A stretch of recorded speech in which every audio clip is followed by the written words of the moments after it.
तो आज के इस वीडियो में हम लोग पढ़ने वाले हैं मिशेल फुको को, who happens to be the most important post structuralist writer, जिनसे आपके एग्जाम में भर भर के क्वेश्चंस पूछे जाते हैं। ये अपने टाइम के एक कंट्रोवर्शियल राइटर रहे हैं बिकॉज इनकी थ्योरीज काफी रेवोल्यूशनरी रही हैं एंड काफी हटके रही हैं, जो आज के इस वीडियो में आपको देखने को मिलेगी एंड आपको बड़ी इंटरेस्टिंग लगेगी। We are also going to discuss his most important terms, जिनसे ज्यादातर आपके एग्जाम में क्वेश्चंस आते हैं, which is power, knowledge and discourse. ये तीनों ही आपस में इंटर रिलेटेड टर्म्स है and the examples that I am going to give you today, उसको जानने के बाद आप इन टर्म्स को इतनी आसानी से समझ पाएंगे कि आप कभी भी इनको नहीं भूलेंगे। इनके दो बहुत ही कंफ्यूजिंग टर्म्स हैं, which is bio power and panopticism, जो बड़े ही इंटरेस्टिंग टर्म्स है। You are going to love understanding them and इनके बारे में जान के आपको मजा आएगी। एंड अगर ये आपको कंफ्यूज करते हैं तो आज के वीडियो के बाद आप कभी भी इनको नहीं भूलने वाले हो। इनको लगाने के बाद मेक श्योर कि आप क्वेश्चन जरूर लगा के जाएं, जो वीडियो के एंड में आपको मिलेंगे। उससे आपको आइडिया लगेगा कि इन टॉपिक्स को अगर आपने पढ़ा तो एग्जाम में इन टॉपिक से कैसे घुमावदार क्वेश्चंस पूछे जा रहे हैं, वो भी आज के इस वीडियो में अगर आप प्रैक्टिस करके जाएंगे तो आपके लिए एक कंप्लीट पैकेज हो जाएगा। एज आई टोल्ड यू कि मिशेल फुको एक पोस्ट स्ट्रक्चरलिस्ट राइटर है। पोस्ट स्ट्रक्चरलिस्ट आपकी जो थ्योरी है, ये जिसको हम लोग डीकंस्ट्रक्शन थ्योरी भी कहते हैं, is incomplete without structuralist theory. तो मेक श्योर कि आपने इन सभी थ्योरीज को भी बहुत ही आसान भाषा में, बहुत ही अच्छी तरीके से पढ़ के रखा हो, बिकॉज लिटरेरी थ्योरी अब एक ऐसा सेक्शन बन गया है आपके एग्जाम का जिनसे काफी ज्यादा क्वेश्चंस पूछे जाते हैं। आप अगर लिटरेरी थ्योरी को lecture by lecture with chronology and writers को उनके प्रॉपर टर्म्स एंड वर्क्स के साथ अगर पढ़ना चाहते हैं तो मेरे लिटरेरी थ्योरी कोर्स को जरूर से आप एक बार चेकआउट करें। मैंने लेक्चर्स के थ्रू एक एक राइटर को विद क्वेश्चंस एक्सप्लेन किया हुआ है, जिसको कंज्यूम करने के बाद आपको किसी भी तरीके का कंफ्यूजन नहीं बचेगा। बात करेंगे मिशेल फुको के बारे में, जो कि एक फ्रेंच फिलोसोफर, हिस्टोरियन और एक सोशल थ्योरिस्ट रहे हैं। व्हेन आई से सोशल थ्योरिस्ट, एक ऐसा इंसान जो सोसाइटी को बहुत ही अच्छी तरीके से बोल सकते हैं कि ध्यान रखता है, या फिर इतनी अच्छी तरीके से ऑब्जर्व करता है कि सोसाइटी के बारे में जो इन्होंने बातें बताई हैं वो आज तक किसी भी इंसान ने नहीं बताई हैं। तो इन्होंने अपनी पोस्ट स्ट्रक्चरलिस्ट थ्योरी को बहुत ज्यादा कंट्रीब्यूट किया है, क्योंकि इनकी थ्योरीज पोस्ट स्ट्रक्चरलिज्म के अंदर आती है। आप में से अगर किसी बच्चे को नहीं पता है कि पोस्ट स्ट्रक्चरलिज्म क्या है तो वो इन सारी बातों को समझ नहीं पा रहा होगा, तो मैं शॉर्ट में आपको जल्दी से समझा दूं ताकि आप इस वीडियो को अच्छे से एंजॉय कर पाए एंड समझ पाए। स्ट्रक्चरलिज्म थ्योरी आपकी फिक्स्ड आइडियाज पे एंड बाइनरी सिस्टम्स पर बिलीव करती है। आपकी दुनिया में, आपके समाज में, आपकी भाषा में कुछ फिक्स चीजें जो आपको बचपन से पढ़ा दी गई हैं कि भैया आप मछली को मछली ही क्यों बोलते हैं, आप लोग के सामने रेड लाइट अगर आ जाती है ट्रैफिक पे तो आप अपने आप ही रुक जाते हैं, किसी को आपको बताने की जरूरत नहीं पड़ती है। ये जो कुछ फिक्स्ड रूल्स, ये कुछ फिक्स्ड सिस्टम्स हमारे समाज में, हमारे दिमाग में, हमारी एजुकेशन के थ्रू जो बनाए गए हैं, वो हमारे स्ट्रक्चरलिज्म का पार्ट है। तो किसी भी जब फिक्स्ड चीज के बारे में हम लोग बात करते हैं तो वो सभी चीजें जो एक सिस्टम के अंदर आती हैं वो स्ट्रक्चरलिज्म का पार्ट है। आपका पोस्ट स्ट्रक्चरलिज्म किसी भी फिक्स्ड आइडेंटिटीज या किसी भी फिक्स्ड मीनिंग्स को बिल्कुल भी मानता ही नहीं है, उल्टा उनको रिजेक्ट करता है, उनको चैलेंज करता है और कहता है कि आप हमें अगर बताते हो कि लाल रंग को देखते ही मुझे ट्रैफिक लाइट पर रुक जाना है, तो लाल रंग का तो भाई वैलेंटाइंस डे पे भाई लव के रूप में भी इस्तेमाल किया जाता है। आपका लाल रंग का मतलब डेंजर भी होता है। कहने का मतलब कि जो समाज हमें एक चीज समझा देता है, फिक्स्ड मीनिंग्स हमारे दिमाग में थोप देता है, पोस्ट स्ट्रक्चरलिस्ट आकर कहते हैं कि भैया उस एक चीज के मल्टीपल मीनिंग्स हो सकते हैं। And this is what is the core theory of post structuralist writers, कि ये लोग हर चीज को चैलेंज करते हैं। हमको जो कुछ भी अपने रियलिटी के बारे में, अपने बारे में, पढ़ाई के बारे में, गवर्नमेंट के बारे में कुछ भी पता है, उन सभी चीजों को चैलेंज करने आ जाते हैं पोस्ट स्ट्रक्चरलिस्ट। और इसीलिए आपके जो मिशेल फुको हैं वो एक कोर पोस्ट स्ट्रक्चरलिस्ट राइटर बन जाते हैं। आप इनकी थ्योरीज में देखेंगे कि इन्होंने समाज की हर चीज को चैलेंज कर रखा है, तभी मैंने आपको कहा कि ये एक कंट्रोवर्शियल राइटर रहे हैं। तो इनकी जो थ्योरी है वो देखने का काम करती है कि हमारी सोसाइटी में पावर कैसे काम कर रही है, क्यों हमारे ऊपर कोई इंसान अगर है इस कैपिटलिस्ट सोसाइटी में तो हम लोग उसकी बात क्यों मानते हैं और वो हमसे बात कैसे मनवाता है, नॉलेज का यहाँ पर क्या रोल है एंड डिस्कोर्स का यहाँ पर क्या हिस्सा है हमारे ऊपर पावर को रखने का। इन सभी चीजों को पढ़ते हुए ये चैलेंज करते हैं आपकी सोसाइटी के, हिस्ट्री के, आइडेंटिटी के बारे में। जो कुछ भी आप जानते हैं वो आप क्यों जानते हैं, उन सभी चीजों को ये चैलेंज करके आपको पोस्ट स्ट्रक्चरलिस्ट थ्योरी में दिखाते हैं। तो बड़े ही इंटरेस्टिंग इंसान रहे हैं आपके मिशेल फुको, क्योंकि आप इनको क्रांतिकारी इंसान भी कह सकते हैं, very revolutionary kind of person who is challenging each and every single thing that he comes across in this society, that जो नॉर्मल इंसान कंज्यूम करके मर जाता है, किसी भी चीज पर सवाल नहीं उठाता।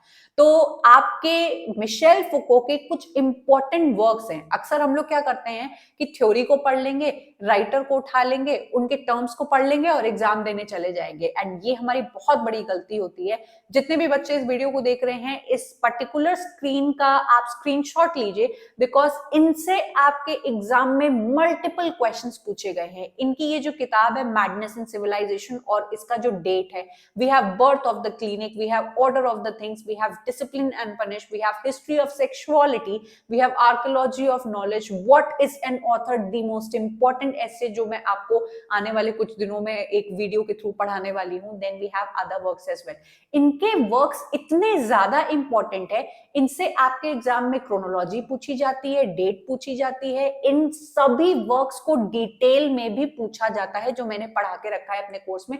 मेक श्योर कि आप उन सभी को पढ़े, या फिर आप इनको, मैंने लिस्ट आपको दे दी है, आप कहीं से भी इनको कंज्यूम कर सकते हैं। अक्सर बच्चे परेशान रहते हैं क्योंकि उनको लिस्ट ही नहीं मिलती है कि भाई कौन से वर्क मुझे एक राइटर के पढ़ने हैं। तो ये लिस्ट आपके लिए बहुत इंपॉर्टेंट है। टाइटल भी आपको रट लेने हैं और इनकी डेट भी आपको पता होनी चाहिए। बात करेंगे हम लोग इनके सबसे important term power and knowledge के बारे में। बड़े ही सिंपल कॉन्सेप्ट्स हैं, जैसा कि मैंने आपको बताया कि ये देखने का काम करते हैं। फुको ने इंट्रोड्यूस किया है इस आइडिया को कि जो पावर और नॉलेज होती है ना, वो इंटरकनेक्टेड होती है। ये तो मुझे समझाने की भी आपको जरूरत नहीं है। आज की डेट में जिसके पास ज्ञान है उसके पास पावर है, या फिर जिसके पास ज्ञान है वो इस ज्ञान का इस्तेमाल करके पावर को एक्सरसाइज कर रहा है इस सोसाइटी में। एग्जाम्पल मैं आपको देती हूँ एक डॉक्टर का। हम लोग क्यों एक डॉक्टर के क्लिनिक में जाते हैं, जो भी XYZ गुचुड़ गुचुड़ वो दवाई बताता है या जो भी फॉलो करने को कहता है, उसको विदाउट क्वेश्चन किए, विदाउट तर्क मांगे हम लोग जी डॉक्टर साहब उसको मान लेते हैं, और हम लोग उस चीज के ऊपर अमल भी करते हैं कि भाई डॉक्टर ने बताया है।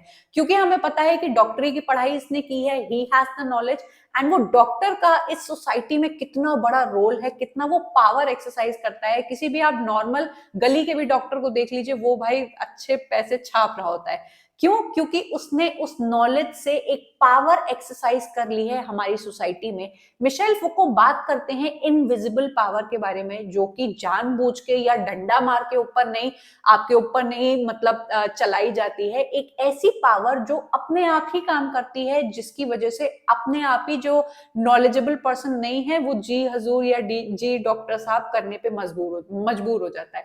सो इन्होंने अपनी इस बुक डिसिप्लिन एंड पनिशमेंट के अंदर बताया है कि आपका जो पावर है वो नॉलेज की वजह से आ रही है, और नॉलेज की वजह से आपकी पावर आ रही है। तो ये जो वाइस वर्सा थिंग है वो सोसाइटी में आपके पावर को रखने की ताकत रखता है। जिसके भी पास किसी भी फील्ड की नॉलेज है उसके पास पावर है, और इसी में कोई भी, इस बात में कोई दो राहें नहीं है। पढ़ाई की फील्ड में देख लीजिए, आप गवर्नमेंट की फील्ड में देख लीजिए, आप पॉलिटिक्स में देख लीजिए, आप मीडिया में देख लीजिए।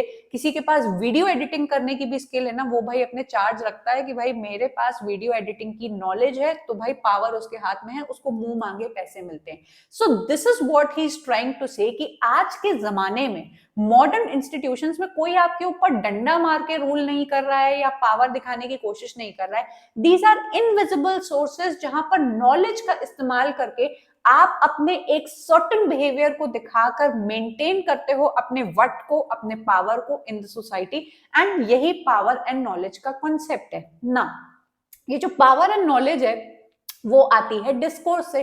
डिस्कोर्स का मतलब होता है वार्तालाप, या फिर किसी भी पर्टिकुलर टॉपिक के ऊपर रिटन स्पीच, और जो भी एक टॉपिक्स के ऊपर या जो ज्ञान हमारी किताबों में लिखा हुआ है वो सभी आपके डिस्कोर्स का पार्ट हो जाएगा।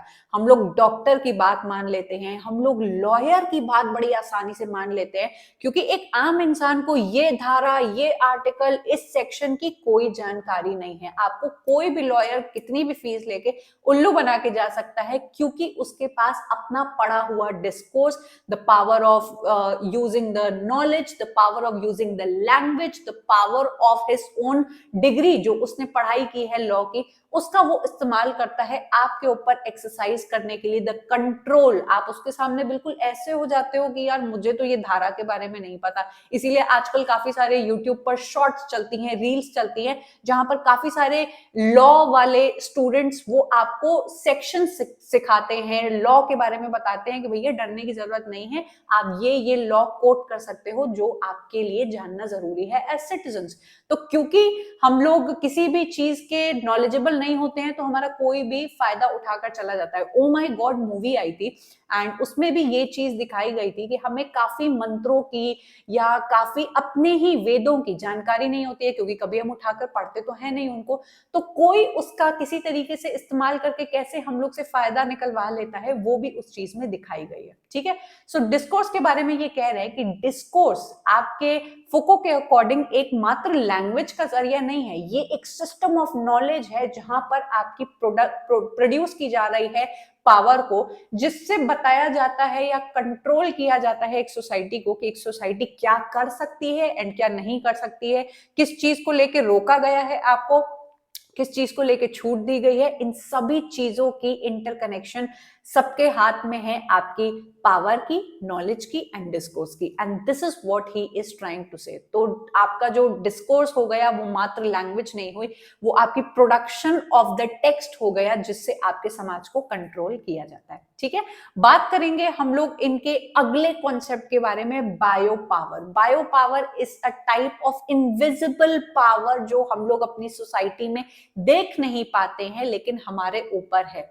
जैसे कि हम लोग कभी भी, जैसे कि मॉल में जाते हैं या फिर कभी भी हम लोग को कोई ऐसी किसी की फोन छूटी हुई मिल गई, तो हम लोग क्या करेंगे कि उस फोन को नहीं उठाएंगे, क्योंकि हमें पता है कि ऊपर सीसीटीवी हमारे हैं, वी आर अंडर सर्वेलेंस। तो ये एक तरीके का मॉडर्न इंस्टीट्यूशन का तरीका हो गया आपके ऊपर ध्यान रखने का और आपको इन चेक रखने का। आपको पता है कि आपने हेलमेट नहीं पहना तो आपका चालान कट जाएगा, अब तो फोटो से ही आपका चालान कट जाता है। तो ये हो गया इनविजिबल तरीका। हम लोग एग्जाम भी देने जा रहे हैं, फॉर्म भी भर रहे हैं, तो नहीं भाई आधार कार्ड लगना चाहिए, एंड खुशी से हम लोग आधार कार्ड हर जगह लगा देते हैं। तो ये जो जानकारी हमारे आधार कार्ड की, ये जो एक बच्चा जन्म लेता है उसको हॉस्पिटल में रजिस्टर कराना, आपने शादी की, शादी को रजिस्टर कराना, किसकी मृत्यु हो गई वो रजिस्टर कराना, ये सभी चीजें आर डेटा। आज के जमाने में हमारा डेटा का इस्तेमाल करके हमें पता भी नहीं लगता है कि कैसे गवर्नमेंट एंड हमसे जो ऊपर इंस्टीट्यूशंस हैं हमारे ही डेटा को हाथ में रख के हमारे ऊपर कंट्रोल कर रहे हैं। हम लोग इन सब बातों के बारे में कभी सोचते नहीं है, लेकिन कभी सोच कर देखना कि एग्जाम में आप चीटिंग करना चाहो तो नहीं कर सकते, आप अगर किसी भी तरीके की गलत एक्टिविटीज में इन्वॉल्व हो तो भाई पकड़े जाओगे, क्योंकि आपके नाम से आपका आधार, आपका एड्रेस, आपका घर, सब कुछ इंटरलिंक्ड है और ये डेटा हम लोग ने हाथों में परोस के गवर्नमेंट को दिया हुआ है। आप इससे बच नहीं सकते। आप अगर अपने इनकम में सर्टेन अमाउंट ऑफ इनकम कमा रहे हो तो आईटीआर फाइल करना पड़ेगा, आप गवर्नमेंट को टैक्स देने से बच नहीं सकते हो, and this is the interlinking of power.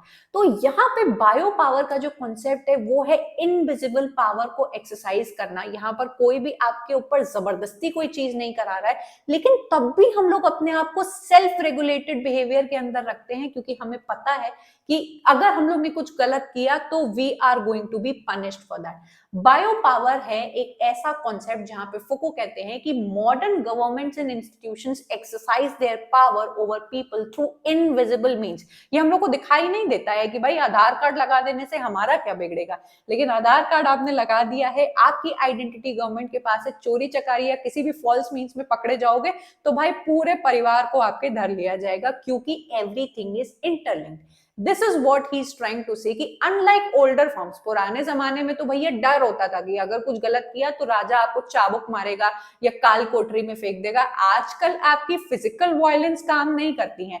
Bio power एक ऐसा तरीका है जहां पर आपकी लाइफ के ऊपर पावर को एक्सरसाइज कंट्रोल किया जाता है, बहुत ही सटल एंड क्लीन मीन्स के थ्रू। आपको पता भी नहीं लगेगा कि आपके ऊपर पावर है। जैसे मैंने चालान वाला एग्जांपल दिया कि अब ऐसी मशीनें जगह जगह लग गई हैं, स्पीड आपकी लिमिट तेज हुई या कुछ भी ऐसा हुआ, फोटो खींच के चालान घर पे पहुंच जाएगा। तो ये जो इनविजिबल पावर है वो एक इंसान को पता है कि भैया इससे ऊपर गए तो मेरा 1000 रुपए का चालान घर पे पहुंच जाएगा, तो मैं अपने आप को क्यों ना सेल्फ रेगुलेट करूं। This is what he says कि इस तरीके से मॉडर्न इंस्टीट्यूशंस में आपके पावर काम कर रहा है, which is invisible. So power is exercised by shaping how people live, ensuring they contribute to the productivity of the society. आप सही तरीके से रहें, आप हेलमेट पहने, आप अपने ITR फिल करें, आप अपने आधार को अपने बैंक से लिंक कराएं, इन सभी चीजों को गवर्नमेंट ने एज नॉर्म बनाकर रख लिया है। इस वर्ड को याद रखिएगा, इससे आपके एग्जाम में क्वेश्चन पूछा गया है कि ये जो नॉर्मलाइजेशन होता है कि आपको ऐसी ऐसी चीजें तो करनी ही करनी है। खाता खुलवाना है तो आपको आधार कार्ड लगाना पड़ेगा, फोटो लगानी पड़ेगी, अपना सिग्नेचर करना पड़ेगा। अब अगर आपने चोरी चकारी की तो आपकी उन्हीं सारी चीजों का इस्तेमाल करके आपको लोकेट कर लिया जाएगा। हम लोग नया फोन लेके आते हैं, बड़े खुश होते हैं, उसमें वो हम लोग से पूछता है कि डू यू वांट टू, मतलब लोकेशन पूछता है कि डू यू वांट कि हम लोग आपकी लोकेशन ट्रैक करें। हम लोग बड़ी मजे से अलाउ कर देते हैं।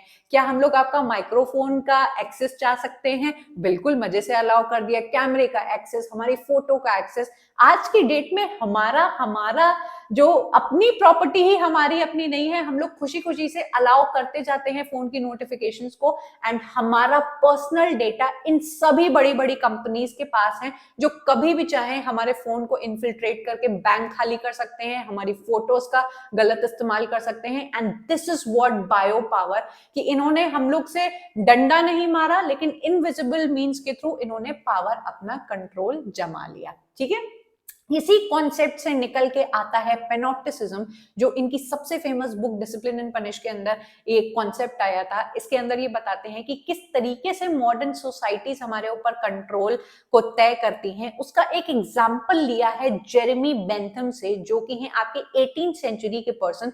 इन्होंने ये जो कॉन्सेप्ट है पेनोप्टिकॉन का, सबसे पहले दिया था एक जेल के कॉन्टेक्स्ट में। आप यहाँ पर जो फोटो देख पा रहे हो वो एक जेल की फोटो है, जहां पर हम लोग ने बॉलीवुड मूवीज में देखा है कि कैसे आपके कैदियों के कमरे में रात को फ्लैश लाइट जलाई जाती है। ये एक्सपेक्ट किया जाता है कि कैदी समझे कि वहां पर ना टावर में ऊपर कोई बैठा हुआ है। तो ये जो आपका कॉन्सेप्ट है वो ये बताने की कोशिश करता है कि यहाँ पर कोई ऐसा बैठा है जो इन सभी को देख रहा है। अब आप खुद बताइए कि क्या एक इंसान की आंखें इतनी तेज हैं कि सभी कैदियों को वो एक जगह एक साथ एक वक्त पर देख पाए? पॉसिबल नहीं है, इसीलिए आपकी ये लाइटें जलती रहती है। लेकिन कैदियों को ये पता है कि ये जो लाइट जल रही है, ऊपर यहाँ पर बैठा हुआ कोई इंसान है जो हमें देख रहा है। एक वक्त पर सबको तो देखना पॉसिबल नहीं है, लेकिन कैदी अपने जो एटीट्यूड को, अपने बिहेवियर को सेल्फ रेगुलेट करते हैं कि यार मेरे ऊपर तो ध्यान नहीं है इनका, इस वक्त मुझ पर लाइट तो नहीं पड़ रही है। ये जो संशय होता है कि यार मुझे तो नहीं देखा जा रहा है, मुझे तो नहीं देखा जा रहा है, उसके चक्कर में आपके जो कैदी होते हैं वो अपने बिहेवियर को मेंटेन करके रखते हैं, सेल्फ रेगुलेट करते हैं एंड जेल से भागने की कोशिश नहीं करते हैं। चाहे आपके इस मेन टावर में कोई बैठा हो चाहे नहीं बैठा हो, ये लाइट जलाकर ऐसा प्रिटेंड किया जाता है कि हम आप पे नजर रखे हुए हैं। This is what is the concept of panopticism. ये जो सीसीटीवी कैमरा हम लोग के चारों तरफ दुनिया में आ गया है, वो यही दिखाने की कोशिश कर रहा है कि भैया तुम पे नजर हमारी है, तो you better self regulate yourself, you better have a good behaviour in the society. And ये जो आपकी चीजें हैं वो कैमरे के थ्रू नहीं किया जा रहा है, वो आपके इंस्टीट्यूशंस के थ्रू किया जा रहा है, स्कूल्स में किया जा रहा है, हॉस्पिटल्स में किया जा रहा है, फैक्ट्रीज में किया जा रहा है, मेडिकल फील्ड में किया जा रहा है। गवर्नमेंट जितनी भी हमसे ऊपर है वो हम लोग के ऊपर इन्हीं सब चीजों का इस्तेमाल करके, इनविजिबल फोर्स का इस्तेमाल करके क्या कर रही है, पावर को एक्सरसाइज कर रही है। And this is what he says is the concept of panopticism by Michel Foucault, जो सोसाइटी में हो रहे पावर को कैसे कंट्रोल किया जा रहा है या हम पर नजर कैसे रखी जा रही है उसके बारे में बात करते हुए दिखाता है। तो पेनोप्टिसिज्म का जो फोकस है वो इतना सा है कि power operates not through physical force but by making individuals feel कि they are being observed. Bigg Boss आपको देख रहा है, आप बिग बॉस की नजर में हैं, leading them to the police of their own actions, कि वो अपने आप को ऑलरेडी करेक्ट करते रहते हैं कि यार मुझे तो नहीं कैमरे ने देख लिया, आपने एक गलत हरकत की and you are under this kind of ambiguity कि यार अब तो पुलिस आ जाएगी, अब तो पुलिस आ जाएगी। सो this is the invisible power जो आपको खुद ही पीपल इंटरनलाइज कर चुके हैं एंड एक सोसाइटी में नॉर्मली रह रहे हैं कि कहीं मुझे ना पकड़ा जा सके। ये जो इनविजिबल डर है उससे आपके पावर को कंट्रोल किया जा रहा है। Now my dear students, Michel Foucault के इतने टर्म्स नहीं हैं, और भी कई सारे टर्म्स हैं जो आपको पता होने चाहिए, जो आपको सर्च करके पढ़ने चाहिए। द मोस्ट इंपॉर्टेंट वंस मैंने आपको पढ़ा दिए हैं, लेकिन और भी आपके टर्म्स है, गवर्नमेंटैलिटी हो गई, जीनियोलॉजी हो गई, हेट्रोटोपिया हो गया। देन इनके जो वर्क्स हैं, जितने में जिसकी लिस्ट मैंने आपको दी, उनको भी आपको डिटेल में पढ़ना है, तो आप यहाँ पर आसानी से जाकर पढ़ सकते हैं। फ्री डेमो लेक्चर्स को देखकर अपने आप को सेटिस्फाई करके, पहले इस्तेमाल करके, फिर विश्वास करके आप इस कोर्स का पार्ट बन सकते हैं। अब चलिए हम लोग देखेंगे जो टर्म्स हम लोग ने पढ़े, आई होप आपको समझ में आ गए। अब आप खुद जज करिए कि आपके क्वेश्चंस बनते हैं या नहीं। Who introduced the concept of biopower is a very easy question, जिसमें आपको दिमाग नहीं लगाना है कि बायो पावर का जो कॉन्सेप्ट है वो किसने आपके बनाया है या इंट्रोड्यूस किया है, मिशेल फुको ने। ठीक है, was a very easy question. Then आपके मैच द फॉलोइंग वाले क्वेश्चन आपको देखने को मिलते हैं, जो लिटरेरी थ्योरी का मोस्ट फेवरेट क्वेश्चन है। 4 क्रिटिक्स रख देंगे, 4 टर्म्स रख देंगे, अब भाई पहचानो कि कौन सा किसका टर्म है। और ऐसे क्वेश्चन बहुत स्कोरिंग होते हैं, प्रोवाइडेड कि आपको पता हो कि कौन सा किसका टर्म है। तो डिस्कोर्स का टर्म हम लोग ने आज पढ़ा, हमारे मिशेल फुको का टर्म है। आप यहाँ पे बाकी टर्म्स भी देख लीजिए, अगर आपने पूरी लिटरेरी थ्योरी पढ़ रखी है तो ये क्वेश्चन आपको 2 मार्क्स पक्का देकर चला जाएगा। अगला question, Panopticism is a concept that refers to external spying, मतलब बाहर से आपके ऊपर ध्यान देना। Who among the following coined this term? A very easy concept, जिसने एक बार समझ लिया, इस वीडियो को देखने के बाद भी अगर ये क्वेश्चन आता है, आपके 2 मार्क्स पक्के हैं। Michel Foucault is that person जिन्होंने पेनॉप्टिसिज्म या पेनॉप्टिकॉन का टर्म दिया है, एंड ऐसे ये आपके एग्जाम में पूछा जाएगा।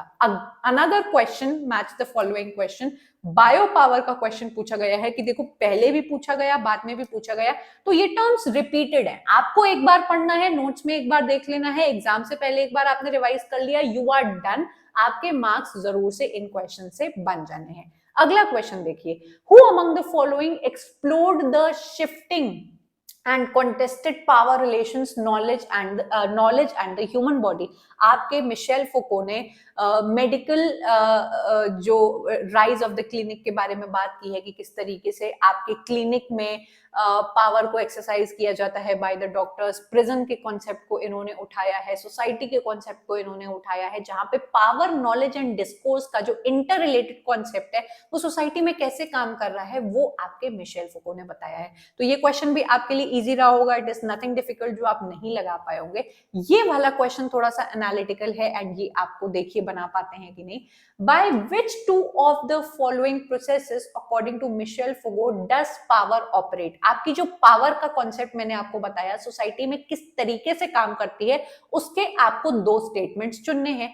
आंसर है आपका B and C, by normalisation rather than law. कोई डंडा मार के आपके ऊपर लॉ या पावर एक्सरसाइज नहीं कर रहा है, उसने नॉर्म्स बना दिए। नॉर्म्स का मतलब कि आपको हेलमेट पहन के बाहर निकलना है, इतनी ही स्पीड लिमिट पर आपको गाड़ी चलानी है, एक गाड़ी में आपको ट्रिपलिंग या चॉबलिंग नहीं करनी है, आपको सर्टेन नंबर ऑफ पीपल रखने हैं, नहीं तो भैया चालान भर दिया जाएगा आपका।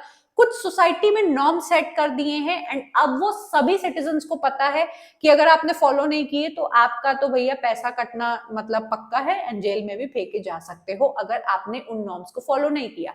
This is how power is being controlled in the society, by control rather than punishment. आपको पनिशमेंट नहीं दी जाती है, पर इस तरीके से आपके ऊपर शिकंजा एंड कंट्रोल कसा जाता है कि आप अपने आप ही अपने आप को सेल्फ रेगुलेट करते हो कि क्या यार 1000 के पत्ती देनी पड़ेगी, 1000 रुपए देने पड़ेंगे, मैं हेलमेट पहन ही लेता हूं या फिर तमीज से गाड़ी चला ही लेता हूं।